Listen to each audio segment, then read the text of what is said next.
Excuse me. Suddenly, the living room door swung open, and it was Mike who walked in. Following him, about 4 others entered in a line, and Bob was grinning creepily from the back. Sorry, what's going on here? We're having a barbecue with friends today. Hurry up and get some meat and beer. Bob, now utterly condescending, said that to me.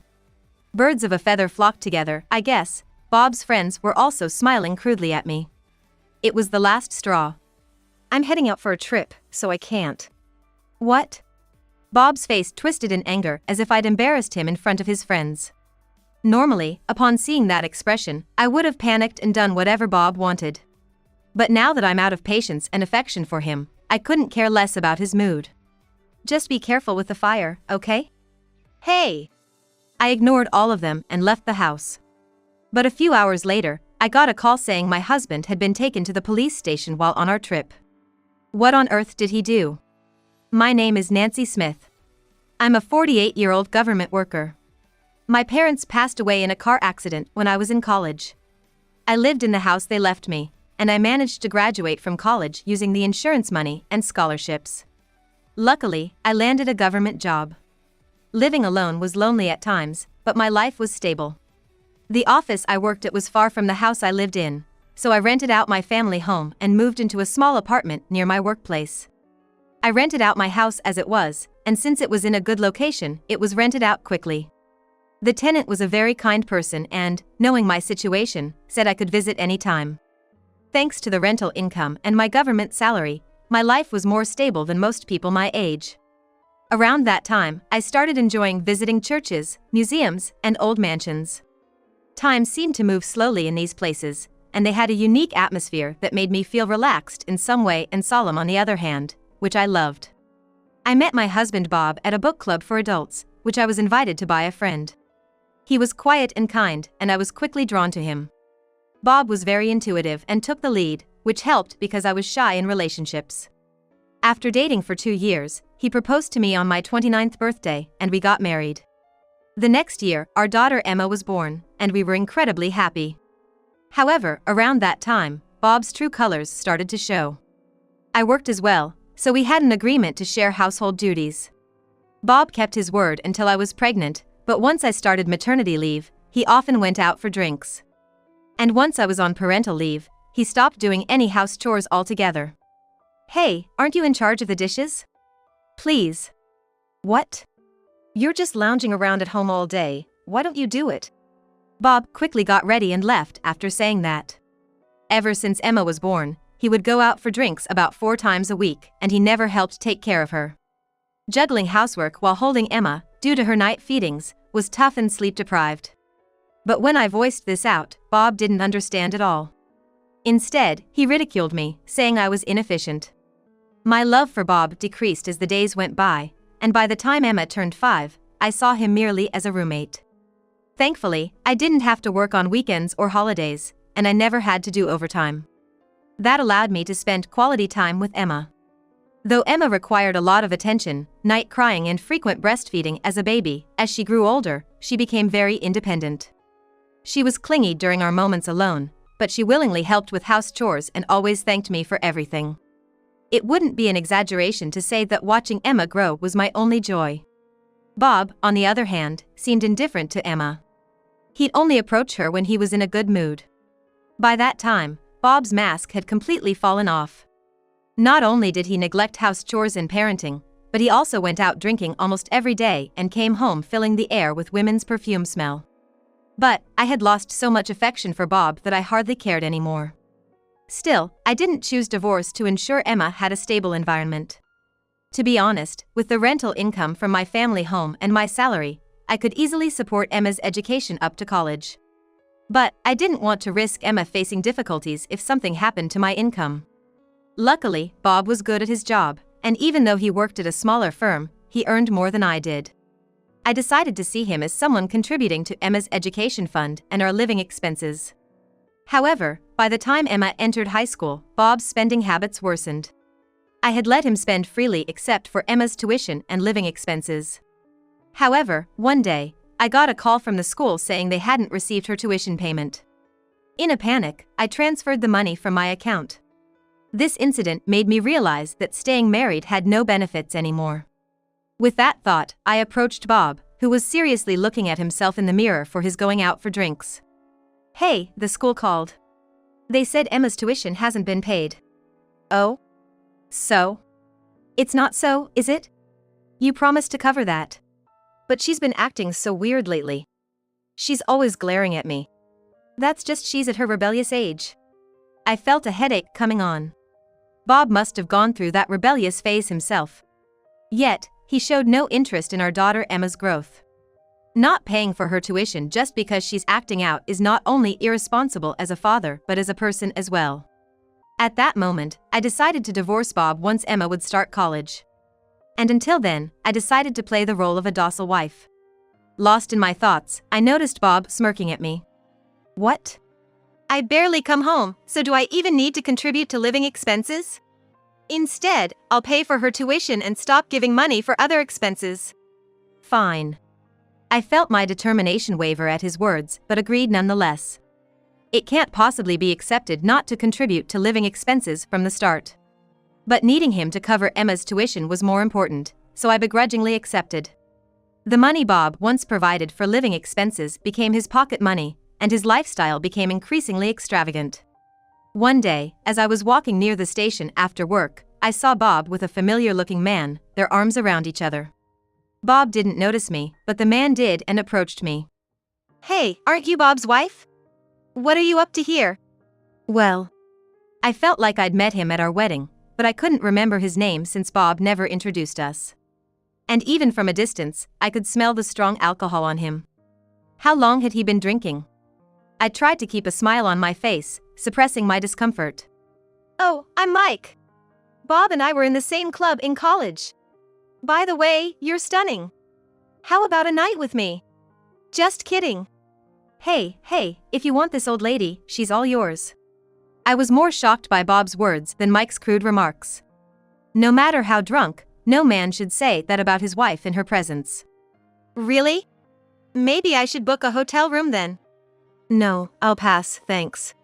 I'm in a hurry, so..." Chills ran down my spine, and I quickly left the scene. I could hear Mike and Bob talking behind me, but I chose to ignore them. When Bob came home late that night, by the next morning he didn't even remember seeing me. When I asked him about Mike, Bob boasted something about him starting a lucrative business recently and that he had gone to hear about it. "Don't come asking for money when I get rich, all right?" I just replied to his fluffy words. Yeah. As long as he covered Emma's tuition, I had no more expectations from Bob. However, after Emma had started college, a major incident took place. It happened on the day I planned a solo trip to use up some of my accrued leave. After packing everything by the entrance, I took a little break. Bob, being chirpy, had left early in the morning, so I just left him a message. He read it, so I considered my duty done and sipped my tea. I then heard a noise from the entrance and thought Bob had unusually come back early. However, when I saw who came in through the open door, I almost spit out my tea in surprise. "Hey there!" Suddenly, the living room door opened, and it was Mike. 4 or so more guys followed him in. Excuse me, what's going on?" "We're having a barbecue with friends today. Go buy some meat and beer quickly." Both Bob, with his lewd smile, and his friends were grinning at me. I felt it was the last straw that broke the camel's back. "I have a trip planned right now, so I can't." "What?" Bob's face turned red and furious, at the thought of having been embarrassed by me in front of his friends.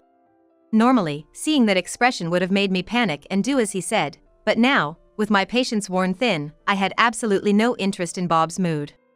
"Just be careful with the fire, okay?" "Hey!" Ignoring all of them, I left the house. However, a few hours later at my vacation destination, I got a call that my husband had been taken to the police station. What on earth did he do?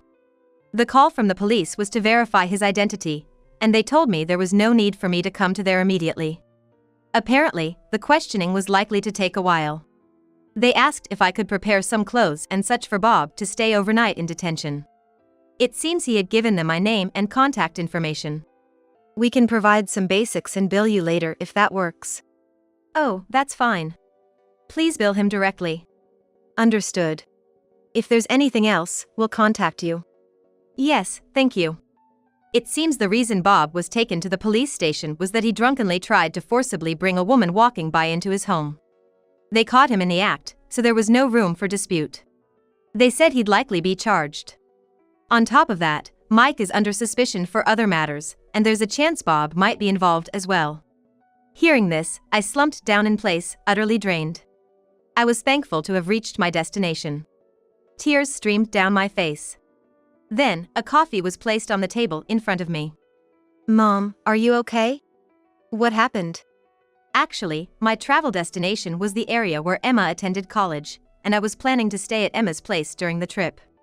The call from the police came just as I had arrived at Emma's place and was about to relax. Your dad was arrested by the police. The reason is kind of... It's okay. Tell me when you're calm. Mom, maybe you should seriously consider divorcing him. You endured for my sake, right? I ranked first in my class this year. My professor told me I'd get a scholarship without any obligation to pay it back. So, I'm okay. Emma. Maybe you're right. Emma's words cemented my resolve. Part of me felt like a failure as a parent, letting my daughter speak this way. At the same time, I was overjoyed that Emma had grown up so wonderfully. A few days later, I received a call from the police that only Bob had been released. It seems Bob didn't know that Mike's business was involved in criminal activities, and he actually claimed to be a victim. Indeed, it was proven that Bob was innocent, and he was cleared of charges. A part of me was disappointed. The day after the call from the police, Bob called me. Honestly, I didn't want to answer the phone, but thinking about the future, I decided to pick it up. Hello? You picked up. Where are you? At Emma's place. There was a pause on Bob's end as he seemed to think. But he quickly returned to his usual demanding tone. I don't know where she lives. Just come home already. There's so much housework to do. Sorry, but I'm not coming back. What? Bob was taken aback by my firm rejection and seemed frozen in shock. Speaking into the silent phone, I slowly repeated. I'm not coming back. I want a divorce. What the hell are you talking about? Do you even understand? Bob managed to blurt out. I didn't respond to Bob. At the same time, I heard the sound of a phone dropping on the other end. He must have been truly shocked. Taking the opportunity, I added. I'll have my lawyer contact you regarding the details. Expect a call from them soon. Hey! Nancy! Bob called my name, but I hung up without hesitation. Immediately after, I called the lawyer I had just hired the day before. The lawyer promptly reached out to Bob. Bob called me multiple times in response, but I ignored every single call. Next, I called my workplace. I had already been considering early retirement, and now seemed like the perfect time. I decided to move closer to Emma. Fortunately, I had an inheritance from my parents and consistent income from renting out our family home. Plus, with the severance pay, I would be financially stable on my own. It took about 2 months for me to wrap things up at work, so I rented a furnished apartment nearby for the interim. I worked from there, ensuring a smooth handover of my tasks. During that period, Bob kept calling, but my lawyer handled all communications. Bob was livid about the divorce and kept claiming, I didn't do anything. And you're just misunderstanding. Reluctantly, I agreed to meet up and talk things out. Even setting a date and time was quite a challenge, but 3 weeks after proposing a meeting, we finally settled on a date. I braced myself for what would be the most crucial confrontation. On the day of our meeting, the man who showed up looked like a disgruntled middle-aged guy. I'm not agreeing to any divorce. I was just deceived. I didn't do anything wrong. Let's discuss this after we're seated. In response to Bob's stubborn attitude, I calmly walked into the restaurant first. It was a high-end place, with private rooms like individual cottages. This was the same establishment where Bob and I had dined to celebrate our engagement. Do you remember this place? What? Bob's lackluster response extinguished the last piece of my affection. After all, we had once promised each other a lifetime together. Hoping that recalling this place would make our discussion a bit more peaceful turned out to be wishful thinking on my part. Let's start the conversation, shall we? At my words, the lawyer seated beside me began laying out several documents. They were densely packed with records of Bob's actions, evidence of his infidelity, and details about the shady business Mike was involved in. Bob glanced at them with clear annoyance and let out a sigh. What's this? If you've got a beef with me, say it to my face. You're so passive-aggressive. This isn't about complaints. It's about laying out the facts for our upcoming discussion. Hearing this seemed to darken Bob's mood even more. Still, I had no intention of backing down. However, when another document was introduced, his face visibly changed. Hey, this. Oh, didn't you know? Attached to the paper was a photograph of a woman in a wedding dress, smiling beside a man who was presumably her husband. Seeing the two of them, Bob's face turned pale.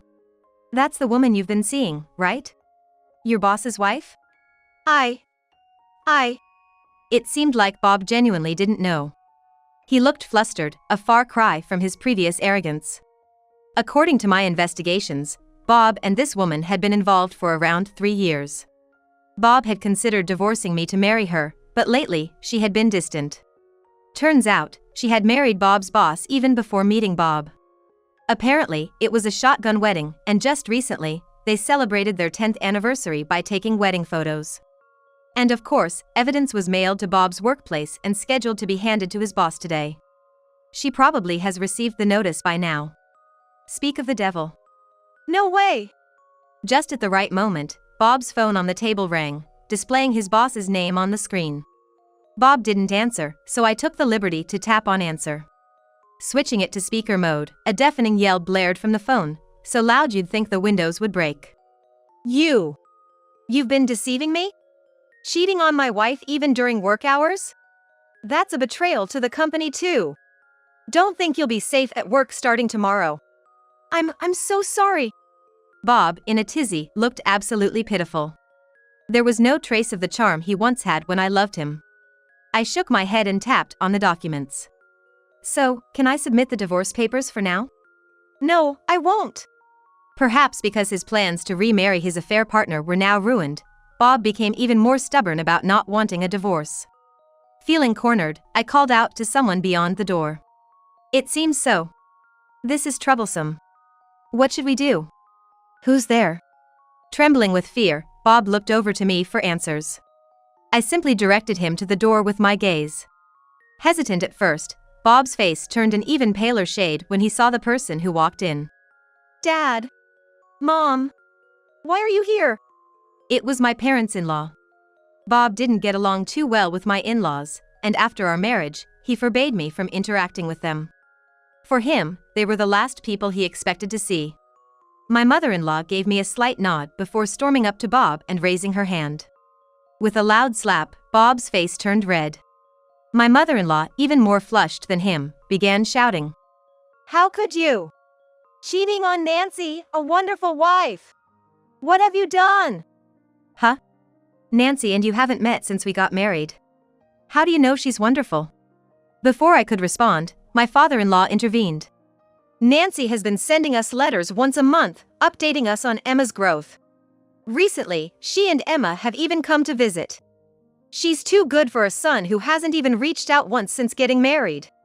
What the heck? Hey! Didn't I tell you not to contact my family?